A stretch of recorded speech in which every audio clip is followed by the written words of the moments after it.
कहते छोड़ो कंबल छोड़ो रजाई, गांधी मैदान करो ऑक्युपाई।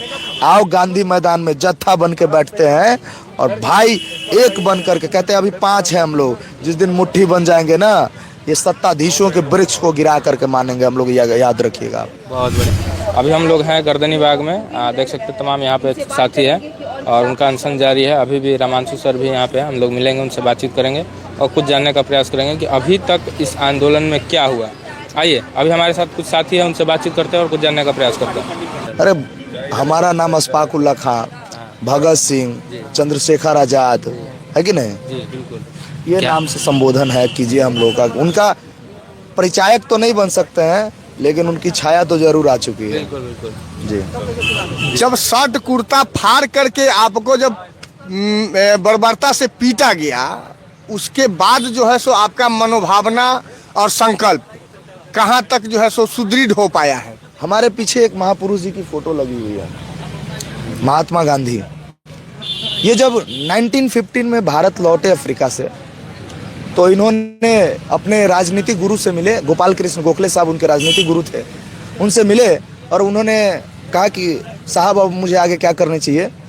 तो उन्होंने कहा कि गांधी, अगर तुम्हें भारत की सक्रिय राजनीति में आना है तो तुम्हें भारत को जानना होगा, भारत को समझना होगा कि भारत क्या है, भारत के लोग क्या हैं। तो उन्होंने पूरे भारत का भ्रमण किया और भ्रमण करने के पश्चात साबरमती आश्रम की स्थापना किया। और तब जाकर के उनके पास एक व्यक्ति पहुंचे जिनका नाम था राजकुमार शुक्ल, और उन्होंने नीलहर जो खेती करने वाले लोग थे उनके समस्या को उन्होंने बताया, और महात्मा गांधी पहुंचे बिहार की धरती चंपारण में। इसमें राजेंद्र बाबू का सब बहुत बड़ी भूमिका है। मैं पहले बता देता हूँ आपको।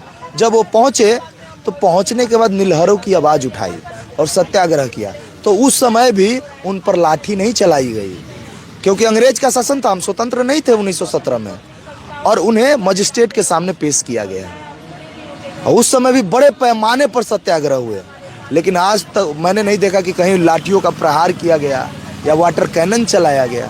नीतीश सरकार के स्वतंत्र भारत में हम शांतिपूर्वक तरीके से अपने मौलिक अधिकार का प्रयोग करते हुए, बिना आवागमन को प्रभावित करते हुए, जब हम जेपी गोलंबर पर बैठे थे, तो 29 दिसंबर को इतनी बर्बरतापूर्ण तरीके से हमें पिटा गया कि हमें याद आ गया कि शायद हम अंग्रेजों के शासन व्यवस्था में तो नहीं हैं। तो हमारे नज़र के सामने एक ही बात आया कि आज हम स्वतंत्र भारत में जब इतने कष्ट में हैं, तो हमारे बापू अंग्रेज के ज़माने में कितने कष्ट में होंगे।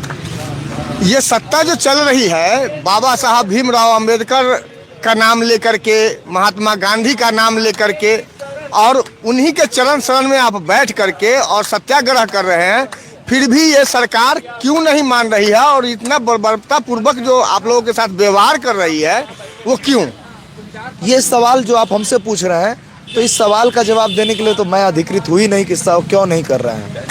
क्यों नहीं करने का मतलब है, ये सवाल आपको उनसे पूछना चाहिए जो इसके उत्तर देने के लिए सक्षम है। हम तो मांग रख रहे हैं साहब कि हमारी मांग मांगो। आज हमें 26 दिन से बैठा हूँ, हमारी मांग मान लो। तो आप उनसे जाके कभी पूछिए कि आप बच्चों का मांग क्यों नहीं मान रहे हैं, क्या गलती है बच्चों का? क्या अफगानिस्तानी है, पाकिस्तानी है, कजाकिस्तानी है, ईरानी है? कौन है ये जो अपनी मांग को लेकर के बैठे हुए हैं? आप मांग क्यों नहीं मान रहे हैं? तो ये सवाल तो आपको उनसे पूछना चाहिए। आज तक के डेट में जितना भी बड़ा आंदोलन हुआ है छात्रों का, उसमें छात्र को आवाहन करते हैं। मुझे लगता है कि आप लोगों ने आवाहन करने में कुछ कमी कसर की है क्या? आंदोलन में या सत्याग्रह में जब आवाहन करना पड़ जाए तो समझ जाइए कि वो आंदोलन नहीं है। हम तो सब दिन अपने भाइयों को कहते हैं कि आइए यहाँ आइए और हमारे साथ मजबूती से खड़े रहिए। और जो व्यक्ति ये जानता है कि हमारी मांग सच्ची है, वो व्यक्ति जरूर यहाँ चल के आएगा। जिस व्यक्ति का ज़मीर मर गया हो, वो सत्याग्रह स्थल पर नहीं आएगा। अब हम इतना कहते हैं। मेरी बहन की शादी है, मेरा भाई का शादी नहीं है कि मैं आपको कार्ड दे करके कहूँ कि भैया हमारे साथ आइए। मैं तो कहता हूँ बिहार के युवाओं से, आज युवा दिवस है, आज ही के दिन विवेकानंद 11 सितंबर से लेकर के, और मैं कहता हूँ 11 सितंबर से लेकर के 27 सितंबर तक 1893 में उन्होंने क्या किया था, छात्र धर्म संसद में भाग लेने के गए थे शिकागो, और उन्होंने अध्यात्म का परिचय दिया था और युवाओं को बताया था कि युवा शक्ति होती क्या है। तो आज का दिन डिसाइड किया गया था उनकी जयंती, जो जन्म हुई थी उनकी जयंती, और इसी पर युवा दिवस जो मनाया जाता है। तो मैं उन युवाओं से कहना चाहता हूँ कि जागो, उठो, संघर्ष करो, और जब तक लक्ष्य की प्राप्ति न रहे चलते रहो। और वही काम हम लोग कर रहे हैं, जग चुके हैं, उठ चुके हैं, आके बैठ चुके हैं अपनी राहों में। और जब तक हमें लक्ष्य की प्राप्ति नहीं रहेगी तब तक ये सत्याग्रह चलता रहेगा। और जिन लोगों का हमें समर्थन मिल रहा है उन सभी भाइयों का धन्यवाद करते हैं, और बिहार के युवाओं से कहते हैं चल के आइए गर्दनीबाग, दिखाइए इस निरंकुश सत्ता को अपनी पावर कि युवा शक्ति आज भारतवर्ष में सबसे बड़ी शक्ति है। कहते हैं जिधर जमाना चलता है, जिधर जवानी चलती है उधर जमाना चलता है। एक बार हुआ था सन 74 में, 1974 में जेपी का आंदोलन हुआ था। 18 मार्च 1974 को जेपी आंदोलन गांधी मैदान में हुआ था। बाद में संपूर्ण क्रांति का नारा दिया गया। आज वही क्रांति का यह आभास है और ये हो रहा है। आज तक पूरे भारतवर्ष में छात्र आंदोलन इतना दिन तक नहीं चला, आज 26वां दिन है। और मैं कहता हूं भैया कि इन सत्ता के गुमानदारों से या तो आप बच्चों के हक में फैसला दे दो, बच्चों जांच करवा लो, रिपोर्ट प्रस्तुत करो, री एग्जाम करवा दो, नहीं तो दिन प्रतिदिन हमारी मांग बढ़ती जाएगी। जैसे जैसे युवा जुड़ेंगे समस्या उठेगी, हम अपनी मांग को ऐड करते जाएंगे। बिल्कुल सही, एक एक व्यक्तियों के गर्दन तक कानून का हाथ पहुंचवाने का हम लोग काम करेंगे। जो दलाली करते हैं सत्ता के या पुलिस राहगीरों के, उनको बहुत भारी पड़ने वाला है। 25 का बात छोड़ दीजिए साहब, 1 महीना रुक जाइए, 26 दिन हो गया ना, 4 दिन और रुक जाइए, आपको पता चलेगा कि क्या रूपरेखा होगी बिहार की धरती की, क्या रूपरेखा होगी क्रांति की। लोग कहते हैं ना कि 1 लाख तिरंगा की आप बात किए थे। मैं तो कहता हूं उन भाइयों से, इस पटना की धरती पर आज तक इतना बड़ा तिरंगा यात्रा नहीं निकला था, उतना बड़ा तिरंगा यात्रा निकलेगा और नीतीश कुमार के सी लहराएंगे। जब भी बात होता है सीएम आवास के पास लड़के घेराव करने को जाते हैं, घेराव नहीं, पता चलता है घेराव नहीं, घेराव नहीं, अपनी आग्रह को लेकर के। अरे गणतंत्रता दिवस आ रहा है साहब, हमारा भी धर्म है, लोकतांत्रिक देश में है, हम जा करके कहेंगे गणतंत्रता दिवस पर साहब जमीर बची है। क्योंकि संविधान जब बचा था, ये जो 1950 में जब संविधान पूर्णतः 26 जनवरी 1950 को अपनाया गया, तो उसी को कहा गया कि संविधान का पहला वर्ड ही है we the people of India, हम भारत के लोग। हम भारत के लोग का मतलब है कि यहाँ अगर एक भी व्यक्ति बैठा हुआ है, अगर अमरण अनशन पर बैठा हुआ है, अनशन पर बैठा हुआ है, तो सरकार में बैठने वाले लोग, सरकार की नुमाइंदगी करने वाले लोगों को शर्म आनी चाहिए। उन्हें आकर हमसे पूछने चाहिए कि बाबू आप क्यों बैठे हो, किस लिए बैठे हो। लेकिन आज 26 दिन हो गया, सरकार का एक भी व्यक्ति नहीं यहाँ बैठने पूछने आया कि आप क्यों बैठे हो। बिहार ने 40 सांसद बना करके आपको दिया, बिहार की जो विधानसभा क्षेत्र है वो 243 है, विधायक बना के दिए। कहाँ है, जिंदा है ना आप, कहाँ है आप।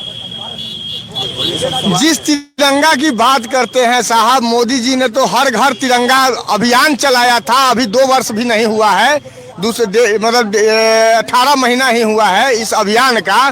तो इस मोदी जी के बीजेपी पार्टी से सम्राट या जो हैं एक बाबा हैं विजय चौधरी जिनका नाम है, वो विजय सिन्हा, वो क्यों नहीं जो है सो आप लोगों का संज्ञान लेने के लिए आ रहे हैं। नाम सम्राट रख लेने से कोई सम्राट नहीं बन जाता, याद रखिएगा, समझ रहे हैं। चंद्रगुप्त जो था सम्राट और विजय, वही तो मैं पहले आप पॉइंट पर आने दीजिए भैया। क्या है ना, हम नॉन सीरियस छात्र हैं, भूल जाते हैं कि बोलना क्या है कि नहीं। सम्राट नाम रखने लेने से कोई सम्राट नहीं बन जाता है। कहते हैं आजकल युवाओं में एक फैशन चला है, दाढ़ी रख के पैसा में 5 रुपया चाय पीने की औकात नहीं, और कहते हैं राजस्थान के राजा हैं। वही हाल, खस्ता हालत आज सम्राट चौधरी की है। नाम के उप मुख्यमंत्री हैं, आप देख लीजिए, बोलते भी हैं तो बगल में कान लगा के सुनते हैं कि बोलना क्या है। उन व्यक्ति का काहे नाम लेते हैं, चचा का नाम लीजिए। हम सिर्फ और सिर्फ जानते हैं तो नीतीश कुमार जी को जानते हैं, कोई सम्राट को नहीं जानते हैं, कोई विजय चौधरी और विजय सिन्हा जी को नहीं जानते हैं, और कोई अशोक चौधरी को नहीं जानते हैं। बच्चे सिर्फ और सिर्फ जानते हैं तो नीतीश कुमार जी को जानते हैं। हमारे बीच एक और नीतीश कुमार है जो छात्रों के आवाज को बुलंद करते हैं। उनसे बात करना चाहते हो तो देखिए, हमारे ये नीतीश भाई हैं। तमाम यहाँ पे साथी उनको भी दिखाइए। ये कहते हैं, क्या कहते हैं कि नीतीश चाचा आपको तो हम लुटिया डुबैबे करेंगे, अपना झंडा लहराइबे करेंगे। तो मैं आपको बता देता हूँ, अगर छात्रों के हक और अधिकार की बात नहीं होगी तो यहाँ पर जितने लड़के हैं, एक एक अशफाक उल्ला खान है, एक एक भगत सिंह है, एक एक चंद्रशेखर आजाद है, तो मैं तो कहता हूँ कि जब बच्चों के दिल में क्रांतिकारी भाव आ जाता है तो फिर वही दिन आता है और वही रवानी चलती है कि जिधर जवानी चलती है उधर जवाना चलता है। इनके में अब दम नहीं रह गया साहब। नाम के ये जो है सरकार में बैठे हुए लोग हैं, हमारी मांग अगर नहीं मानते हैं तो 25 छोड़ दीजिए। मैं तो कह रहा हूँ 4 दिन इंतजार कर लीजिए। ये पूरे बिहार की पुलिस को पटना में जमा कर लेंगे, फिर भी बिहार के छात्रों को रोक नहीं पाएंगे। और मैं कहता हूँ अपने भाइयों से, घर से निकलो, गर्दनी बाग पहुंचो, युवाओं की आवाज बनो, अपने हक अधिकार की लड़ाई लड़ो। अगर जमीन जिंदा है तो हमारे साथ चलो। एक बात बताइए, छात्रों का मांग अगर पूरा नहीं हुआ तो जनता क्या दिखा देगी नीतीश कुमार को 2025 में? अरे भैया, आप 2025 की बात कर रहे हैं महाराज। मैं 4 दिन में कह रहा हूँ, 4 दिन। आज कितना तारीख है? तारीख बताइए आप। 12 तारीख, 12 4 16। जब आदमी मरता है तो 13वां होता है, पता है ना। हम लोग बिहार में 16वां का यात्रा करेंगे, टेंशन मत लीजिए। का यात्रा होगा, टेंशन मत लीजिए। और इसमें हम बताएंगे कि छात्र जो है, आपको मैं एक रिपोर्ट बताता हूँ। हम ज्यादा नहीं बोलेंगे। आपको मैं एक रिपोर्ट बताता हूँ। 2016-17 में एक रिपोर्ट जारी किया गया जिसमें कहा गया कि 18 वर्ष से 23 वर्ष की उम्र युवाओं की जो संख्या है 1.14 करोड़ है, और वर्तमान में जो सर्वे है उसमें 1.25 करोड़ है, 1.25 करोड़। समझ जाइए, 1.25 करोड़ युवा जिधर झुक गया उधर गिर जाएगा सब। समझ गया ना? याद रखिए। युवा तो जैसे जाति में लोग बटे हुए हैं वैसे ही बटे हुए हैं। जेई वाले कहते हैं कि हम जेई वाले हैं, नीट वाले कहते हैं कि हम नीट वाले हैं, यूपीएससी वाले कहते हैं कि हम यूपीएससी वाले हैं। छात्राओं का कोई छात्र या छात्राओं का कोई जाति नहीं होता है भैया। हमारा एक वर्ग होता है, समूह होता है। जिस प्रकार नेताओं का एक समूह होता है उसी प्रकार छात्रों का एक समूह होता है। हम ये नहीं देखते कि कौन जेई की तैयारी कर रहा है, कौन नीट का, कौन दरोगा का, कौन बीपीएससी का। हम सिर्फ ये देखते हैं कि हम छात्र हैं, और उसी छात्र का संकेत आपको 4 दिन बाद मिलेगा। जब इस रोड पर युवा तिरंगा लेकर निकलेंगे तो आपको उसमें पता नहीं चलेगा कि कौन दरोगा का छात्र है, कौन बीपीएससी का छात्र है, कौन जेई और कौन नीट का छात्र है। सिर्फ आपको दिखेगा तो छात्र दिखेगा, आपको विभाजन नहीं दिखेगी, ये याद रखिएगा। और ये जो नेताओं कहते हैं, ये नेता जो कहते हैं कि हम जो है जाति पर वोट ले लेंगे, तो यहाँ पर सभी जाति के लोग बैठे हैं। जाति व्यवस्था अब नहीं चलेगी साहब, ये छात्रों की बात चलेगी, जाति की नहीं चलेगी। उन छात्रों को क्या कहिएगा जो रजाई कंबल में बैठे घर पे गलत बोलते हैं कि ये सब करने से कुछ नहीं होगा, जो करना है वो नीतीश कुमार ही करे? मैं उनके भविष्य के लिए शुभकामनाएं देता हूं कि भैया आपके भविष्य के लिए आपका छोटा भाई, अगर आप हमसे छोटे हैं तो बड़ा भाई, सभी को आभार प्रकट करते शुभकामनाएं देता हूं कि जिस दिन आपकी इच्छाओं की मृत्यु हो रही होगी, जिस दिन आपके अधिकार को मारा जाएगा, उस दिन भी आप ये कहिएगा कि इससे कुछ नहीं होगा, तब मैं आपका हिम्मत समझूंगा। आज आप ही के भाई, आप ही के गुरु यहाँ पिटाए जा रहे हैं, मारे जा रहे हैं। आपको शर्म आनी चाहिए। रजाई कहते छोड़ो कंबल, छोड़ो रजाई, गांधी मैदान करो ऑक्युपाई। आओ गांधी मैदान में जत्था बन के बैठते हैं और भाई एक बन करके, कहते हैं अभी 5 है हम लोग, जिस दिन मुट्ठी बन जाएंगे ना, ये सत्ताधीशों के वृक्ष को गिरा करके मानेंगे हम लोग, याद रखिएगा। बहुत बढ़िया, बहुत बढ़िया।